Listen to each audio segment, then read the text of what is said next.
The British rulers squeezed Indian resources to make as much profit as possible. On the other hand, when Congress came to power after independence, it chose never to profit from the nation. Because the aim of the Congress was to create wealth for the nation and to serve the people by giving them freedom.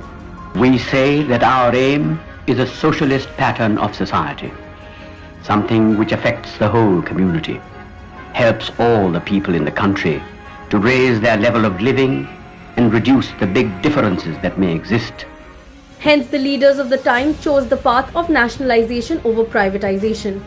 The governmentalization of Air India was the beginning of this process of nationalization. The government of India bought shares of J.R.D. Tata founded Air India. The name was changed to Air India International and international services began. The first international flight took off from Bombay to Heathrow Airport, London on 8th June. Inspired by its success, the Indian government started international flights to many countries between 1948 to 1950. In 1953, the government invoked the Air Corporation Act and completed the nationalization of Air India. This Maharaja supported the nation in its hour of need and accomplished many missions by saving the lives of citizens.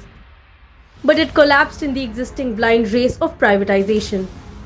It is sad to see the assets of the country being sold for peanuts, but profit is the sole motive of the present government, even if it has to sell the country's valuable asset. This isn't merely selling the assets of the country, but an outrageous act of selling its legacy. These people are trying to hide their failures by selling the assets of the nation to run their show. To accept this outrageous act will be to compromise with the ideals and sacrifices of this country. It is our duty to ensure this doesn't happen. Jai Hind.